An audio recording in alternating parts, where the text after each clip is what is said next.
नमस्कार, मैं हूं राम प्रकाश राय। महाराष्ट्र की सियासत में शरद पवार जो है वो लगातार सरगर्मी बने हुए हैं। लगातार एक के बाद एक जो उनके बयान आ रहे हैं, उन बयानों ने महाराष्ट्र की जो सियासत है उसको बिल्कुल गर्म करके रखा हुआ है। वहाँ सियासत में कई सारी संभावनाएं अब जो है वो जन्म लेने लगी हैं। कई सारे ऐसे अलग अलग एंगल हैं जिनके हिसाब से अब वहाँ की राजनीति फिलहाल जो है वो बदलती हुई दिखाई दे रही है। दो तीन अलग अलग चीज़ें निकल करके आना शुरू हो गई हैं वहाँ से। एक तो बात ये होने लगी है कि शरद पवार का जो हालिया बयान आया है उसके चलते अब महाविकास अघाड़ी जो एनसीपी, कांग्रेस और शिवसेना का जो गठबंधन था उद्धव ठाकरे गुट का, उसको लेकर के एक सवाल उठने लगा है।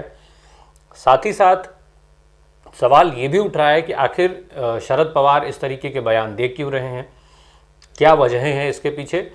और जो सबसे बड़ा सवाल है वो ये कि शरद पवार क्या महाविकास अघाड़ी को छोड़ करके भारतीय जनता पार्टी में जाने का मन बना चुके हैं, भारतीय जनता पार्टी के साथ जाने का मन बना चुके हैं, या फिर वो ये सारी चीज़ें कुछ एक सीन वैसा ही तैयार हो रहा है धीरे धीरे जैसे कुछ समय पहले जब साल 2017 में उत्तर प्रदेश में विधानसभा के चुनाव हुए थे तब देखने को मिला था। वो था समाजवादी पार्टी में जो पारिवारिक विवाद हुआ था, जिसमें पार्टी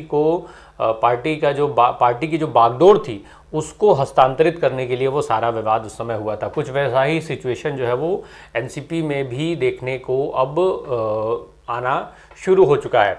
हम बात इन तीनों की कर रहे हैं। जैसा शरद पवार ने एक बयान दिया जिसमें उन्होंने कहा कि अभी फिलहाल महाराष्ट्र में महाविकास अघाड़ी है, एमवीए है, पर आगे क्या होगा। उनका स्पष्ट कहना था कि जो गठबंधन है वो कई सारी चीज़ों पर डिपेंड करता है। पार्टी की बात होती है, पार्टी का जो सब्जेक्ट है वो, पार्टी का जो विषय है, मुद्दा है, उसकी बात होती है, सीटों का बंटवारा जो है उसकी बात होती है। तो आने वाले समय में विधानसभा और लोकसभा के चुनाव होने हैं। ऐसे में क्या ये जो अघाड़ी है वो रहेगी। दरअसल उन्होंने साफ ये भी कह दिया कि इस पर कोई चर्चा नहीं हुई है।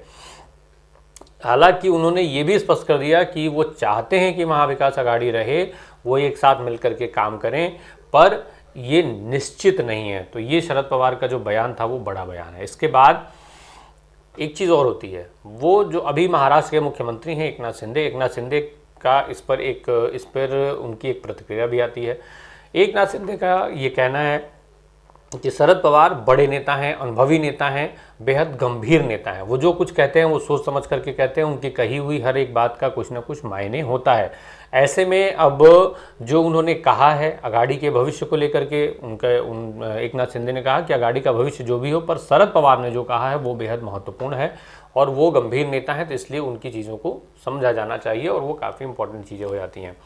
तो कहीं ना कहीं एकनाथ शिंदे जो है वो शरद पवार के बयान पर मुहर लगाते हुए देखे जा रहे हैं। अब अगर हम इस लिहाज से समझें तो शरद पवार का जो बयान है वो कहीं ना कहीं इस बात के राजनीतिक संकेत दे रहा है, इस बात के सीधे सीधे संकेत दे रहा है कि बहुत जल्द हम देखने में ये चीज़ें आ सकती हैं कि महाविकास अघाड़ी जो है वो अलग अलग हो गए, जो दल हैं वहाँ पर वो बंट गए।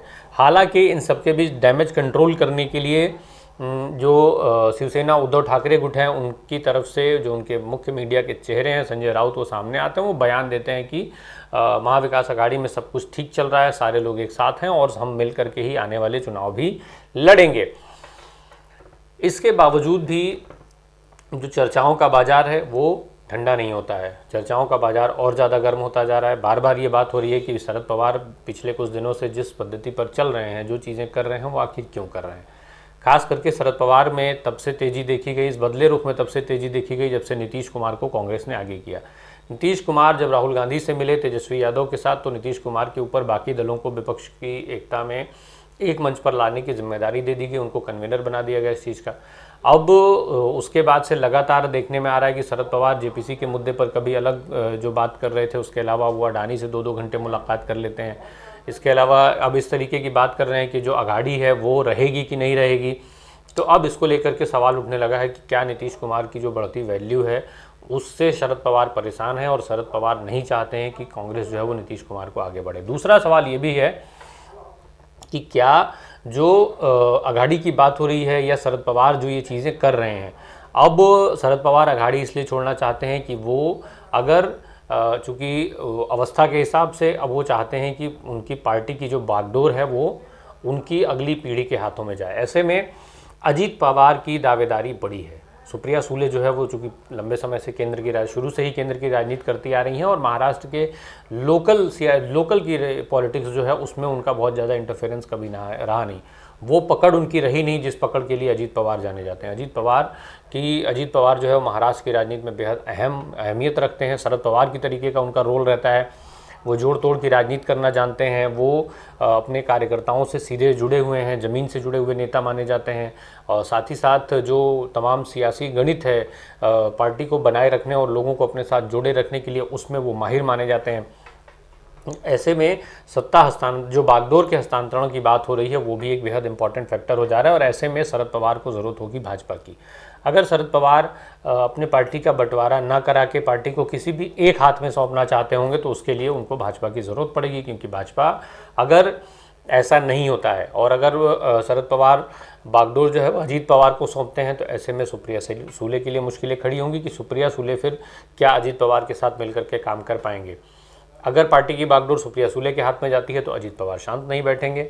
दोनों ही परिस्थितियों में एनसीपी का अलग होना, एनसीपी में बंटवारा होना तय है। ऐसे में अगर शरद पवार जो संभावनाएं जताई जा रही हैं कि शरद पवार इस चीज़ को देख करके चल रहे होंगे कि अगर वो भारतीय जनता पार्टी के साथ होते हैं तो अजीत पवार या सुप्रिया सूले किसी को भी अगर वो पार्टी की बागडोर सौंपते हैं, ऐसे में दूसरे को साथ में मिला करके और पार्टी को बचाया जा सकता है, पार्टी को टूटने से बचाया जा सकता है, टूटने से रोका जा सकता है और दोनों ही धड़ों को संतुष्ट करने का काम किया जा सकता है। अब देखने वाली बात यह है कि शरद पवार जो है आने वाले समय में किस रुख की तरफ किस रास्ते पर अपने पैर जो है वो आगे बढ़ाते हैं, किस रास्ते पर वो चलते हैं और किस तरीके से इन ये जो तमाम संभावनाओं पर बात हो रही है, अब वो सियासत को वहाँ पर और किस तरफ मोड़ने की कवायद करते हैं कि क्या और नए बयान देते हैं, ये भी बहुत महत्वपूर्ण हो जाएगा। खास करके लोकसभा चुनाव 2024 के मद्देनज़र, तब जब सारे विपक्षी दल जो है वो एक साथ मिल करके और भारतीय जनता पार्टी को सत्ता से बाहर करने में लगे हैं। वहीं दूसरी तरफ भारतीय जनता पार्टी भी चाहेगी कि महाराष्ट्र में शरद पवार जैसा मजबूत नेता उनके साथ आ जाए किन्हीं न किन्हीं परिस्थितियों में, क्योंकि अगर वो महाविकास आघाड़ी शरद पवार छोड़ देते हैं तो महाविकास आघाड़ी की स्थिति बेहद वहाँ पर खराब हो जाएगी और ऐसे में इसका सीधा फायदा केवल और केवल भारतीय जनता पार्टी को मिलना है। और भाजपा भी उस पर कहीं ना कहीं आगे बढ़ती हुई दिखाई दे रही है। कम से कम गौतम अडानी के साथ 2 घंटे की शरद पवार की मुलाकात तो ऐसा ही कुछ कहती है। धन्यवाद।